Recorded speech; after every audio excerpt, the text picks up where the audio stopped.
وتهدأ الجماهير قليلا.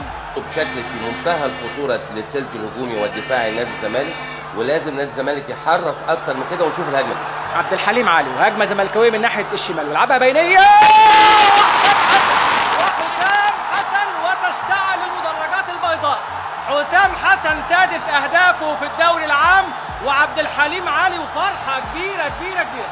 حسام حسن يتجه الى جماهير الزمالك ومدرجات استاد القاهره تعلن الحقيقه الاعلام البيضاء خفاقه في المدرجات وتهدأ الجماهير قليلا ولا يعلو الا صوت اللقب الدوري في استاد القاهره. لا يعلو صوت فوق صوت لقب الدوري العام لنادي الزمالك. لسه بدري قوي ونادي الزمالك في وقت ايه؟ في وقت بدأت المعنويات تقل. القناص والهداف يقتنص بمهاره عاليه حسام حسن عميد لاعبي العالم الهدف الرائع ويتقدم الزمالك في الدقيقه 15.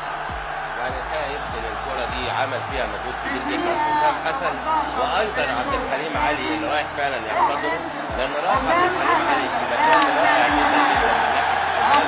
وده اللي انا كنت بقوله من بدايه اللقاء دي استلام عبد الحليم وتوغل حلو قوي قوي وعملها مختلف جدا. وخبره حسام حسن حط جسمه ورجله وصدره وكل حاجه ورا الكوره وجاب هدف عزيز جدا عليه وعلى نادي الزمالك. هذه الكرات الطويله غزل المحله الحقيقه عاملين مباراه كبيره. وادي هنا فرحه بقى البدلاء ومن افضل اللاعبين اللي جم في مصر في وسط الملعب كابتن فاروق جعفر ملك النص كما كان يطلق عليه. وادي الزحلقه على طول من احمد صالح. احمد صالح لحسام وحسام مفيش اوفسايد بقى المره دي. عبد الحليم علي عبد الحليم ووائل جمعه. عبد الحليم وبيهرب دايما على الجناب ويعملها عبد الحليم حلوه ولكن يا سلام كابونجا وضربه جزاء. ادي عرضيه حلوه حلوه وكابونجا ولمسه يد فعلا. الكره قبل راس حسام حسن القناص كان مستني وعلى طول حكم اللقاء محمد السيد وضربه جزاء صحيحه في الدقيقه 28. لولا وقفه حسام حسن في المكان ده لانه هو ايقن مدافع المحله ان الكره لو عدت رايحه على راس حسام ومعموله الحقيقه ممتعه من عبد الحليم علي لان ارتفاعها جميل جدا وسرعتها جميله جدا مش ناقصه غير لمسه الراس.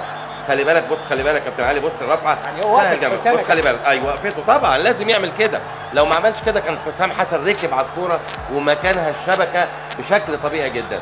وقفت حسام حسن ورفعت عبد الحليم علي اللي بيؤكد جدارته ومكانته في نادي الزمالك هي اللي خلت لاعب المحله يحط ايده فيها دون اعتراض منه على قرار الحكم. انذار لاشرف كابونجا وركله جزاء صحيحه لنادي الزمالك. والحقيقه حسام حسن ملك التحركات داخل منطقه ال 18.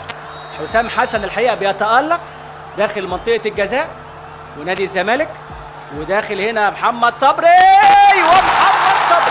ومحمد صبري يعود الى القلعه البيضاء. محمد صبري في الدقيقه 29 والهدف الثاني. وادي امامنا مستشار مرتضى منصور والكابتن جورج سعد والكابتن عزمي مجاهد بيقولوا خلاص ومحمد صبري في الدقيقة 29 يعلن عن عودة محمد صبري ولكن هذه المرة في لقب الدوري لنادي الزمالك. محمد صبري يعود.